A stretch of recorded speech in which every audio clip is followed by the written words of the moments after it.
नमस्कार, मी यामिनी महामुंडकर. साम संजीवनी आमच्या विशेष कार्यक्रमामध्ये आपल्या सगळ्यांचं अगदी मनापासून स्वागत आहे. या कार्यक्रमाच्या माध्यमातून आपण विविध आजारांवरील उपचार पद्धती जाणून घेत असतो आणि आज आपण मिनिमल ॲक्सेस सर्जरी याविषयी माहिती जाणून घेणार आहोत आणि यावर मार्गदर्शन करण्यासाठी आपल्या सोबत आहेत डॉक्टर नितीन तावटे. डॉक्टर, मनापासून स्वागत आहे तुमचं. नमस्कार. नमस्कार प्रेक्षक हो, डॉक्टर नितीन तावटे हे जनरल आणि लॅप्रोस्कोपिक सर्जन म्हणून गेल्या 25 वर्षांपासून आपली सेवा देत आहेत आणि त्यांनी आजवर पित्ताशय, हर्निया, अपेंडिक्स आणि मूळव्याध म्हणजे पाईल्स यांसारख्या पोटाशी संबंधित सर्व प्रकारच्या शस्त्रक्रिया केलेल्या आहेत. शिवाय ते ॲडव्हान्स लॅप्रोस्कोपिक सर्जरीज आणि लेझर सर्जरीजमध्ये एक्सपर्ट आहेत. गोवा मेडिकल कॉलेजमधून त्यांनी त्यांचं MBBSचं आणि केम हॉस्पिटलमधून त्यांनी पोस्ट ग्रॅज्युएशनचं शिक्षण घेतलंय. चला तर मग डॉक्टरांकडून मिनिमल ॲक्सेस सर्जरी याविषयी आपण अधिकची माहिती जाणून घेऊयात. सर, विषयाशी निगडीतच माझा पहिला प्रश्न असणार आहे की मिनिमल ॲक्सेस सर्जरी म्हणजे नेमकं काय? मिनिमल ॲक्सेस सर्जरी म्हणजे दुसरं त्याचं वर्डिंग म्हणजे लॅप्रोस्कोपिक सर्जरी किंवा मिनिमल इन्व्हेजिव्ह सर्जरी आम्ही म्हणतो. तर ह्याच्यामध्ये पारंपरिक पद्धतीने करणारे मोठे छिद्र, मोठे जे आपण कटिंग करायचो त्याच्याऐवजी आपण छोटे छोटे छिद्र आपण पाडतो. त्याच्यामध्ये 5 mmचे छिद्र होतात किंवा 10 mmचे मॅक्झिमम छिद्र होतात, ज्याच्यामधून आपले इन्स्ट्रुमेंट्स जातात आणि त्याच्यामधूनच आपली शस्त्रक्रिया केली जाते. बरं, पण एकंदरीत म्हणजे या सर्जरीमध्ये पोटावर मोठमोठे असे कट्स नसतात, बरोबर? त्याच्यामध्ये फक्त 5 मिलीमीटर किंवा 10 मिलीमीटर 2 किंवा 3 कट्स येतात, जे आपोआप हळूहळू कालांतराने ते पण दिसत नाहीत. त्याच्यामुळे पेशंटला सौंदर्यदृष्ट्या पण त्याचा लाभ होतो. दुखणं पण कमी राहतं, वेदना कमी होतात. त्याच्यामुळे ह्याचे फायदे भरपूर आहेत. बरं, मग हे फायद्यांविषयीच तुम्ही सांगा, नेमके कोणकोणते फायदे होतात या शस्त्रक्रियेतून? ह्याच्यामध्ये जसं आम्ही पेशंटला ऑपरेशन थिएटरला घेतो, फुल ॲनेस्थेसिया म्हणजे जनरल ॲनेस्थेसियामध्ये ही शस्त्रक्रिया केली जाते. त्याच्यामुळे पेशंटला पेन कुठेही होत नाही. जेव्हा आपण ऑपरेशन चालू करतो तेव्हा एकदम छोटा म्हणजे 10 मिलीमीटरचा आपण कट घेतो, ज्याच्यामधून आपला कॅमेरा म्हणजे आपण ट्रोकार टाकतो आतमध्ये, ज्याच्याने आतमध्ये आपला कॅमेरा जातो आणि त्याच्यातून आपली विजन आणि मोठ्या सिस्टमवरती, मोठ्या TV वरती आपल्याला दिसून येते, ज्याच्याने आपल्याला पूर्णच्या पूर्ण ऑर्गनची ॲनाटॉमी म्हणजे पूर्णच्या पूर्ण आतमधल्या पोटामध्ये जे काय आजार आहे तो सगळं काही दिसून येतो. बरं, पण ही पद्धत आहे ती नेमक्या कोणत्या शस्त्रक्रियांमध्ये वापरली जाते? आता ही शस्त्रक्रिया आपण युजली अपेंडिक्समध्ये वापरतो. अपेंडिक्समध्ये समजा काय सूज असेल किंवा त्याच्यामध्ये काही ट्यूमर असेल किंवा कधी कधी तो अपेंडिक्स फुटून जातो, त्यावेळेला पण आपण लॅप्रोस्कोपिक सर्जरी करतो. जे ओपनमध्ये आपल्याला जास्त चिरफाड करून आपल्याला ते करावं लागतं. समजा अपेंडिक्स कधी फुटला आणि त्याचा पू सगळ्या पोटामध्ये जरी पसरलेला असेल तरी पण आपण ह्या दुर्बिणीच्या शस्त्रक्रियेद्वारा आपण पूर्णच्या पूर्ण पोटामधला पू जो आहे किंवा जो आतमध्ये पॉयझन स्प्रेड झालेला असेल ते आपण सगळ्याच्या सगळं साफ करू शकतो, जे आपण ओपन पद्धतीने नाही करू शकत. त्याच्यासाठी आपल्याला पूर्णच्या पूर्ण पोटाची चिरफाड करावी लागते. त्याच्यात वेदना देखील जास्त होतात, पेशंटच्या रिकव्हरीला पण वेळ लागतो. दुसरं म्हणजे गॉल ब्लॅडर सर्जरी किंवा पित्ताशयाची सर्जरी म्हणतो आम्ही, ज्याच्यामध्ये आपण स्टोन्स होतात, ज्याच्यामुळे इन्फेक्शन होऊ शकते, कावळी होऊ शकते. आतमध्ये ते पित्ताशय असते ते कधी कधी फुटू शकतं. आपण असे केसेस पण बघितलेले. आता काल परवाच मी केस केलेली होती ज्याच्यामध्ये पित्ताशयाच्या पिशवीमध्ये स्टोन अडकून त्याला आतमध्ये गँग्रीन झालेला होता. तर ते गँग्रीन आपल्याला पूर्णच्या पूर्ण साफ करून काढण्यासाठी हे दुर्बिणीची शस्त्रक्रिया फार लाभदायक होते, ज्याच्या कारणाने पेशंटला जास्त पेन होत नाही. आपण पूर्णच्या पूर्ण पोटामधून आपण ते साफ करून घेऊ शकतो. दुसरं त्याचा उपयोग म्हणजे आपल्या कॅमेरा सिस्टममध्ये एक वेगळ्या प्रकारची एक सुविधा असते, ज्याच्याने आपल्याला पूर्णच्या पूर्ण सिस्टम जी आहे म्हणजे बिलियरी सिस्टम म्हणतो आपण, ज्याच्यामध्ये आपले पित्ताची नळी असेल, पित्ताची पिशवी असेल, आजूबाजूचे जे पोटाचे अवयव जे असतील ते पूर्णच्या पूर्ण दिसून येतात. याच्या कारणाने हे जी ऑपरेशन असते जास्त सोपं होऊन जातं, ओपनपेक्षा जास्त सोपं होऊन जातं. दुसरी त्याची ॲडव्हान्टेज म्हणजे याच्यामध्ये आपल्याला मॅग्निफाईड इमेज मिळते, म्हणजे जे नॉर्मल आपल्या डोळ्याने दिसतं आपण जेव्हा ओपन करणार त्याच्यापेक्षा आपल्याला दुप्पट किंवा तिप्पट आपण हे करू शकतो. आपल्या कॅमेरा सिस्टममध्ये त्याची ती सॉफ्टवेअर सिस्टम असते ज्याच्यामध्ये आपण झूम करू शकतो आणि ती जी सिस्टम आहे आपल्याला ती जे नॉर्मल ब्लिडिंग असेल ते आपण जास्त आपल्याला दिसून येतं. म्हणजे थोडं जरी ब्लिडिंग असेल, एक जरी ड्रॉप रक्ताचा जरी असेल तरी पण आपण तो लवकर कंट्रोल करू शकतो. जे आपण क्लिअर पद्धतीने आपल्याला ते दिसू शकतं, जे आपल्याला ओपन पद्धतीने नाही दिसत. सो तो त्याचा एक दुसरा ॲडव्हान्टेज आहे. तिसरं, आपण हर्नियामध्ये आपण त्याचा वापर करू शकतो. हर्निया पण वेगवेगळ्या प्रकारचे असतात. म्हणजे एक नॉर्मली जे असतात ते जांघेमध्ये सापडले जातात, दुसरा असता तो बेंबीमध्ये सापडला जातो. त्याच्यामध्ये पण आपण त्याच्या आतमध्ये जाळी लावून 5 ते 10 मिलीमीटरचे कट घेऊन आपण आतमधून त्याचं ऑपरेशन करू शकतो.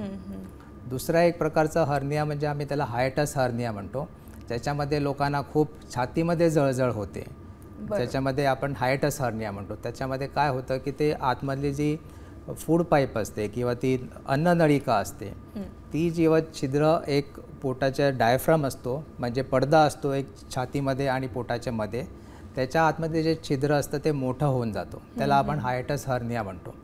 तेव्हा त्या पद्धतीसाठी पण आपण हे हायटस हर्नियाची सर्जरी लॅप्रोस्कोपीने चांगल्या पद्धतीने करू शकतो आणि पेशंट ह्याच्यामध्ये 2 दिवसात पेशंट घरी जातो. हे त्याचा ॲडव्हान्टेज आहे.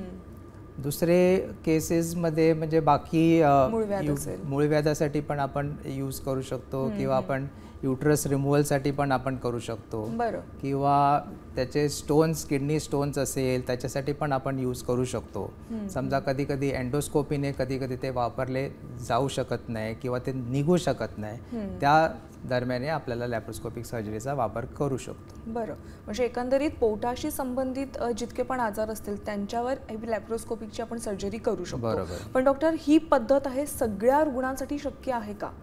ही लॅप्रोस्कोपिक सर्जरी युजली आम्ही इलेक्टिव्ह केसेसलाच यूज करतो. फक्त समजा काही इमर्जन्सी असेल किंवा पेशंट समजा ॲक्सिडेंटचा आलेला असेल आणि जास्त रक्तस्राव होत असेल आतमध्ये, पेशंट एकदम शॉकमध्ये आलेला असते, तेव्हा मग आपल्याला जास्त वेळ मिळत नाही. त्यासाठी आपल्याला लॅप्रोस्कोपिक सर्जरीसाठी आपल्याला तेवढा काळ मिळत नाही. त्याच्यासाठी आपल्याला त्या कंडिशन्समध्ये कधी कधी आपल्याला ओपन करायची गरज लागू शकते. दुसरं आहे की समजा आतमध्ये खूप मोठी गाठ असेल, जी एकदमच म्हणजे समजा 25-30 सेंटीमीटरची गाठ असेल, ज्याच्यामध्ये आपल्याला स्पेस बनवणं शक्य नसतं, त्या सिच्युएशनमध्ये आपल्याला कधी कधी ओपनची गरज लागू शकते. पण मग ही शस्त्रक्रिया करण्यासाठी कोणकोणती उपकरणं तुम्हाला लागतात? आता आपल्याला ह्याच्यामध्ये सगळ्यात मेन आपली गोष्ट म्हणजे कॅमेरा असतो. कॅमेरा आता वेगवेगळ्या प्रकारचे असतात. आपल्याकडे जी आता सगळ्यात लेटेस्ट कॅमेरा सिस्टम आहे, ज्याच्यामध्ये आपल्याला सगळ्यात जास्त विजन चांगलं दिसतं. त्याच्यामध्ये मॉनिटर पण इम्पॉर्टंट असतो. म्हणजे जसं आपण टीव्हीचा 4K मॉनिटर असतो, तसाच प्रकारचा आपल्याला 4K मॉनिटर, आपल्याला मेडिकल मॉनिटर आपल्याला असतो, ज्याच्यामध्ये विजन रेझोल्युशन त्याचं फार नॉर्मल टीव्हीपेक्षा पण चांगलं असतं. त्याच्या कारणे आपल्याला विजन चांगली मिळते.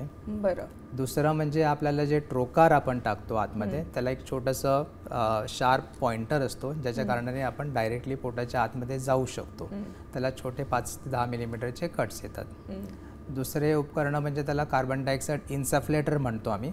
त्याच्यासाठी आपल्याला पोटाचं आतमध्ये गॅस भरावा लागतो, त्याच्यासाठी आपण कार्बन डायऑक्साईड वापरला जातो, त्याला म्हणतो CO2. ज्याच्या कारणाने आपण आतमध्ये लेझरचं सामान किंवा कॉटरीचं सामान किंवा आपण समजा कुठे रक्तस्राव होत असेल त्याला कंट्रोल करण्यासाठी आपण कॉटरी वापरू शकतो. आणि दुसरं म्हणजे याच्यामध्ये आपल्याला लाईट सोर्स लागतो, ज्याच्यामध्ये आपण लाईट टाकून आपण एक्झॅक्टली आतमध्ये बघू शकतो. हे सगळे उपकरण आपल्याला लागतात. आता ही पद्धत थोडी ॲडव्हान्स पद्धत आहे, ॲडव्हान्स शस्त्रक्रिया आहे, त्यामुळे अनेकांना प्रश्न पडला असेल की ॲडव्हान्स पद्धत आहे त्यामुळे कॉस्टिंग देखील महाग असणार. तर त्याविषयी सांगा, जुन्या किंवा पारंपरिक पद्धतीपेक्षा ही पद्धत महाग आहे का? ती आता असं आहे की अगोदर लोकांना वाटतं की ते महाग आहे, पण ह्याच्यामध्ये खूप काही ॲडव्हान्टेजेस आहेत.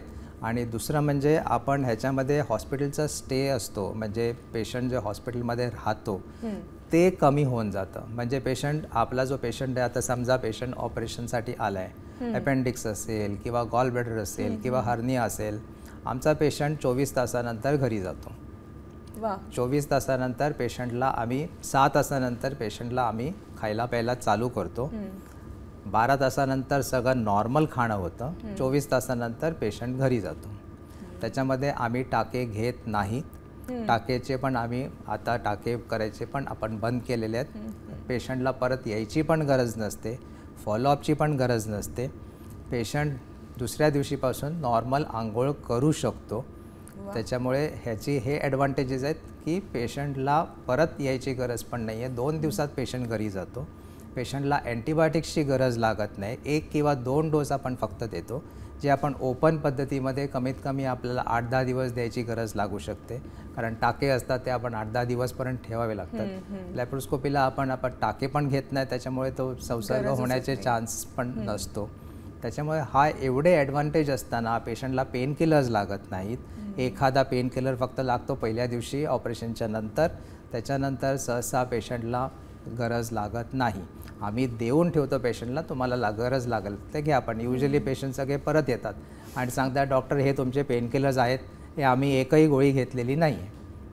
हे आपल्याला गरजच लागत नाही. त्याच्यामुळे पेशंटला पण अवेअरनेस आहे की पेन किलर जास्त घेणं पण गरजेचं नसतं किंवा त्याचे पण साईड इफेक्ट्स असतात, त्याचे किडनीवरती इफेक्ट्स होऊ शकतात. त्याच्यामुळे पेशंट सहसा अवॉइड करतो. अँटीबायोटिक्स तर आम्ही देतच नाही आहेत. त्याच्यामुळे ते कॉस्टिंग एवढं कमी होतं की ओपनपेक्षा डेफिनेटली ते कम्पॅरेबल स्टेजपर्यंत येतं. पण आता तुम्ही म्हणालात की शस्त्रक्रियेनंतर तुम्ही रुग्णाला 24 तासात घरी पाठवता, पण पूर्णपणे रुग्ण कधी बरा होतो? आता पेशंटचं समजा नॉर्मल वर्किंग प्लेस जर जवळ असेल तर वी ॲडवाईज देम की तुम्ही 5-6 दिवसात नॉर्मल काम तुम्ही करू शकता. फक्त एकच रिस्ट्रिक्शन असतं की जड वजन काय उचलायचं नसतं. इमिजिएटली म्हणजे कमीत कमी 2-3 आठवडे आम्ही त्यांना सांगतो की आतले टाके भरेपर्यंत 2-3 आठवड्यापर्यंत तुम्ही काळजी घेतली पाहिजे. पण नेक्स्ट डेपासून तुम्ही नॉर्मल काम असेल किंवा ऑफिस वर्क असेल तुम्ही नेक्स्ट डेपासून तुम्ही करू शकता. डॉक्टर, तुम्ही आता सांगितलं की लवकरात लवकर रुग्ण बरे होतातच, पण मिनिमल ॲक्सेस सर्जरी करताना त्यांनी कोणती तरी सावधगिरी देखील बाळगायला पाहिजे, तर ती कोणती? याच्यामध्ये सावधगिरी म्हणजे आपण जेव्हा पोटाच्या आतमध्ये जातो तेव्हा आपल्याला एक्झॅक्टली कुठे आतड्यांमध्ये किंवा दुसऱ्या अवयवांमध्ये कुठे आतमध्ये छिद्र होता कामा नये त्याची काळजी घ्यावी लागते. आपण जेव्हा पोटाच्या आतमध्ये जेव्हा एंट्री करतो तेव्हा आपल्याला एक छोटीशी निडल टाकून आपण एंट्री करतो. त्याच्यामध्ये एक्झॅक्टली ती पोटाच्या आतमध्येच गेली आहे की नाही हे आपल्याला कन्फर्म करावं लागतं, पहिली गोष्ट. दुसरी गोष्ट म्हणजे कुठल्या रक्तवाहिनीमध्ये आतमध्ये जाता कामा नये त्याची काळजी घ्यावी लागते. तिसरी गोष्ट म्हणजे कुठल्या आतड्यामध्ये ती जाऊ नये ह्याची आपल्याला काळजी घ्यावी लागते. ती आपल्याला पूर्णपणे कन्फर्म झाल्याशिवाय आपण आतमध्ये शस्त्रक्रिया चालू करू शकत नाही. त्याच्यामुळे हे आपल्याला पहिली काळजी करून बघावं लागतं. एकदा आपण एंट्री घेतली त्याच्यानंतर आपल्याला परत एकदा कन्फर्म करावं लागतं की कुठेही आपल्याला कुठे इजा झाली आहे की नाही. आतड्याला पूर्णच्या पूर्ण पोटाच्या आतमध्ये आपल्याला चेक करून बघावं लागतं कुठे इंजुरी झाली आहे की नाही. दुसरी म्हणजे इमिजिएटली जेव्हा आपण आतमध्ये गॅस पोटामध्ये आपण घालतो तेव्हा आतमध्ये CO2 जेव्हा आपण इन्सफ्लेट करतो म्हणजे पोटाची साईज आपण नॉर्मली वाढवतो, ज्याच्या कारणाने आपल्याला इन्स्ट्रुमेंट्स आतमध्ये टाकून आपण काम करू शकतो. त्यावेळेला कधी कधी कार्बन डायऑक्साईड रक्तवाहिनीमध्ये जाऊन गॅस एम्बॉलिझम हा असा प्रकार रेअरली होऊ शकतो. त्याची आपल्याला काळजी घ्यावी लागते. त्याच्यासाठी आपण जे भूलतज्ञ आहेत ते त्याच्यावरती लक्ष ठेवत असतात. त्याच्यासाठी आपल्याला मॉनिटर्स नॉर्मल आपले सगळेचे मॉनिटर्स असतात. त्याच्यामध्ये पल्स, ब्लड प्रेशर आणि हार्टचा मॉनिटर असतो. त्याच्यामध्ये सगळंच्या सगळं ह्याचे नियंत्रण होते. सो हे सगळं महत्त्वाचं आहे. दुसरं म्हणजे जेव्हा आपण इन्स्ट्रुमेंट्स आतमध्ये टाकतो ते इन्स्ट्रुमेंटची साईज जवळजवळ 35 ते 40 सेंटीमीटरची असते. म्हणजे जो अर्धा इन्स्ट्रुमेंट आपला आतमध्ये असतो आणि अर्धा इन्स्ट्रुमेंट बाहेर असतो आणि तो 2 ते 5 मिलीमीटरच्या पोर्टमधून तो आतमध्ये जातो. अशी जेव्हा ती इन्स्ट्रुमेंट पण आतमध्ये जेव्हा जातो तेव्हा आपण पूर्णच्या पूर्ण कुठेही आजूबाजूच्या आतड्याला किंवा कुठल्या दुसऱ्या अवयवांवरती त्याची इजा होऊ नये ह्याची काळजी घ्यावी लागते. बरं, डॉक्टर, जेव्हा पारंपरिक पद्धतीची आपण शस्त्रक्रिया करतो त्यावेळेस अनेक गुंतागुंती येतात, तर या पद्धतीची जेव्हा आपण शस्त्रक्रिया करतो लॅप्रोस्कोपिक माध्यमातून, त्यावेळेस कोणत्या गुंतागुंती येऊ शकतात का?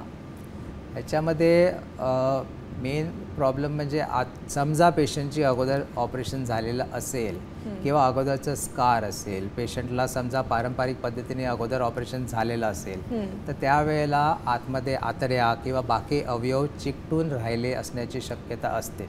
त्याच्यासाठी आपल्याला जी पोर्ट एंट्री असते, म्हणजे आपण जेव्हा पोटाच्या आतमध्ये जातो तेव्हा आपण अंडर विजन जातो, म्हणजे आपण कुठे चाललो आहे हे एक वेगळ्या प्रकारची त्याच्यामध्ये इन्स्ट्रुमेंट असतो, तर तो इन्स्ट्रुमेंट घेऊन आपण आतमध्ये जाऊ शकतो, पहिली गोष्ट. दुसरं म्हणजे नॉर्मली आपण जेव्हा आतमध्ये जातो तेव्हा आपण अम्बिलिकस किंवा आपण नाभीमधून आतमध्ये जातो. पण समजा अगोदर नाभीमध्ये जर ऑपरेशन झालेलं असेल तर आपल्याला दुसरी एंट्री घ्यावी लागते, जी दुसऱ्या साईडला करून आपण त्याच्या आतमध्ये जाऊन जिथे कुठे आतड्या चिकटलेल्या असतील ते पहिली पूर्ण आपण सेपरेट करावे लागतात, ते शोधावे लागतात कुठे आतड्या आहे, कुठे चिकटलेले आहेत. त्या हिशोबाने आपण दुसरी पोर्टची एंट्री आपण घेऊ शकतो, ती आपल्याला सावधगिरी बाळगावी लागते. बरं, भारतामध्ये याविषयी जनजागृती फार कमी आहे असं ऐकलंय, तर सध्या भारतामध्ये या पद्धतीविषयी किती प्रसार झाला आहे? आता हल्ली लॅप्रोस्कोपीचं प्रमाण फार वाढलेलं आहे, कारण लोकांना पण बऱ्यापैकी त्याच्यामध्ये अवेअरनेस आलेला आहे, लोकांना पण जागृती आहे. त्याच्यामुळे लोक पण जेव्हा येतात तेव्हा प्रत्येक वेळेला तेच आम्हाला सांगतात, डॉक्टर आम्हाला लॅप्रोस्कोपीचीच सर्जरी पाहिजे, तुम्ही ही लॅप्रोस्कोपिक सर्जरी करता का? प्रत्येक वेळेला जेव्हा पेशंट येतो तो आम्हाला सांगतो आम्हाला हर्नियाची सर्जरी करायची, आम्हाला लॅप्रोस्कोपीनेच पाहिजे. त्याच्यामुळे आम्ही त्याप्रमाणे त्यांना ऑफर करतो. आता हल्ली हर्नियाची सर्जरी फार फार कॉमन झालेली आहे. अगोदरच्या काळात जेव्हा आपण 10 वर्षा अगोदर होतो तेव्हा ओपनचेच सर्जरीज व्हायच्यात, पण आता पेशंटची अवेअरनेस पण वाढल्या कारणाने, पेशंटची रिकव्हरी पण वाढल्या कारणाने पेशंटला सगळ्यांना माहिती झालेलं आहे. त्याच्यामुळे आता लोक पण त्याच्याप्रमाणे पुढे येत आहेत. आता हल्ली रुरल पॉप्युलेशनमध्ये पण किंवा रुरल हेल्थ सेंटरमध्ये पण थोडे थोडे ठिकाणी बाकी सगळे योजना आलेल्या आहेत आपल्याकडे. त्याच्या कारणाने पण गव्हर्नमेंटने पण बऱ्यापैकी गव्हर्नमेंट हॉस्पिटल्समध्ये पण बऱ्यापैकी लॅप्रोस्कोपीचे इन्स्ट्रुमेंट्स आणलेले आहेत, ज्याच्या कारणाने अर्बन हेल्थ सेंटरमध्ये किंवा पेरिफरल सेंटरमध्ये पण आपल्याला लॅप्रोस्कोपीची सर्जरी अवेलेबल आहे.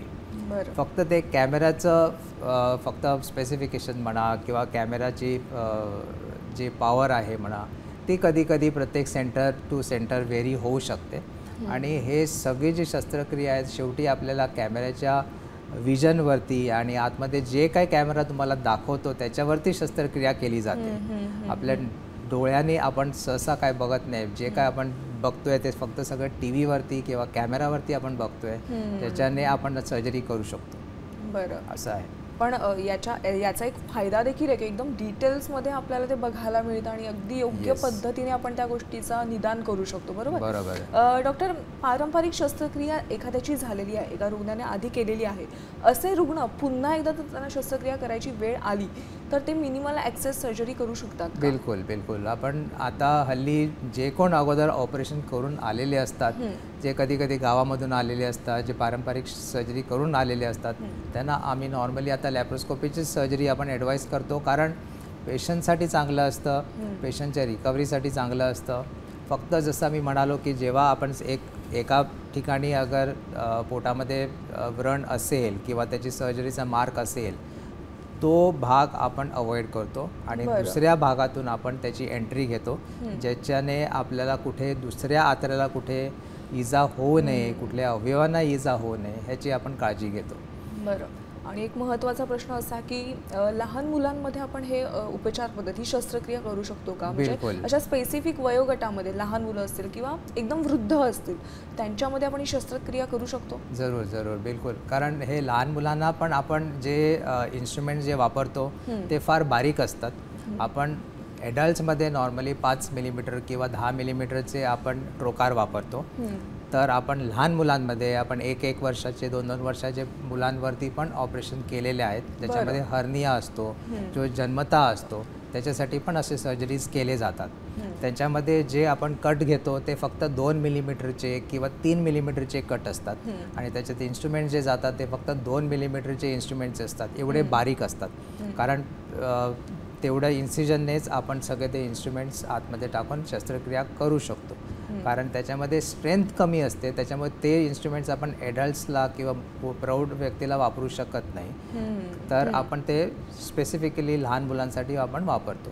बरं, आता पोटाशी संबंधित आजार जसं पित्ताशय म्हणालात, हर्निया म्हणालात, मूळव्याध आणि अपेंडिक्स या व्यतिरिक्त समजा काही आजार असतील, जसं कॅन्सरची एखादी गाठ असेल पोटामध्ये, कोणत्याही अवयवाला ती चिकटलेली असेल, तर ती गाठ देखील आपण या सर्जरीच्या माध्यमातून काढू शकतो का? बिलकुल बिलकुल. आता आजच सकाळी माझं एक ऑपरेशन होतं ज्याच्यामध्ये कॅन्सरची एक गाठ होती. ती सकाळीच मी आता उरकून इथे आलेलो आहे. ती एक 7 सेंटीमीटरची गाठ होती, एकदम पोटाच्या मागच्या बाजूला चिकटलेली होती. तीच आता आपण सकाळीच ते करून मग इथे आलेलो आहे. त्याच्यामुळे कॅन्सरची गाठी पण सगळ्याच्या सगळ्या लॅप्रोस्कोपीने होऊन जातात. फक्त ती गाठ काढण्यासाठी जेवढं आपल्याला या स्किनमध्ये इन्सिजन घ्यावं लागतं किंवा कट घ्यावा लागतो, तेवढंच आपल्याला कट जास्त घ्यावा लागतो. कारण कॅन्सरची गाठ असते ती आपण छोटे छोटे करून किंवा त्याचे पीसेस करून आपण नाही काढू शकत. ती कॅन्सरची गाठ असेल तर पूर्णच्या पूर्ण 1 पीसमध्ये ती काढावी लागते. त्याच्यामुळे जेवढी ती गाठ असेल तेवढे आपल्याला फक्त तो इन्सिजन घेऊन आपल्याला काढावे लागते. नाहीतर लॅप्रोस्कोपीमध्ये पूर्णच्या पूर्ण समजा आता आतड्याची गाठ असेल किंवा आतड्याची बाहेर गाठ असेल किंवा किडनीची गाठ असेल, या सगळ्या गाठी आपण कॅन्सर हे लॅप्रोस्कोपीच्या सर्जरीद्वारा आपण काढू शकतो. म्हणजे कोणत्याही प्रकारचं आजार असेल पण पोटाशी संबंधित असेल सगळं काही लॅप्रोस्कोपिक सर्जरीने करू शकतो. बरं, जाता जाता आपल्या प्रेक्षकांना तुम्ही काय सल्ला द्याल? आता पोटाचा काही आजार असेल किंवा पोटाचे काही विकार असेल, तुम्ही लगेचच्या लगेच सर्जनला दाखवणे जास्त गरजेचं आहे. कारण कसं आहे की एक्झॅक्टली आपण रोजच्या रोज आपण ह्याचे ऑपरेशन्स करत असतो. त्याच्यामुळे आपल्याला एक्झॅक्टली माहिती असते की काय आजार आहे, काय आजार असू शकतं आणि त्याची काय ट्रीटमेंट आहे. त्याच्यामुळे हे दुसऱ्या कोणाला दाखवण्यापेक्षा डायरेक्टली आपण सर्जनकडे येऊ तर आपल्याला ट्रीटमेंट लवकरात लवकर होऊ शकते. कारण हर्निया पण अशी केसेस आहेत ज्याच्यामध्ये खूप लोक निग्लेक्ट करतात. हर्नियाची गाठ तशीच राहते खूप दिवस, त्याच्यानंतर पेशंट कॉम्प्लिकेशन्समध्ये येतो, ती आतडी अडकून जाते, त्याच्यामध्ये गँग्रीन होऊ शकते. एकंदरीत पोटाशी संबंधित कोणतेही विकार असतील तर आपण मिनिमल ॲक्सेस सर्जरीच्या माध्यमातून त्यावर नक्कीच निदान करू शकतो. डॉक्टर, आज तुम्ही साम संजीवनीमध्ये आलात आणि प्रेक्षकांना मिनिमल ॲक्सेस सर्जरी नेमकं काय आहे, त्याचे काय फायदे आहेत याविषयी योग्य मार्गदर्शन केलं, त्याबद्दल मनापासून आभार. तर प्रेक्षक हो, साम संजीवनीमध्ये वेळ झाली आज इथेच थांबण्याची. ताज्या घडामोडींसाठी तुम्ही पाहत राहा साम टीव्ही.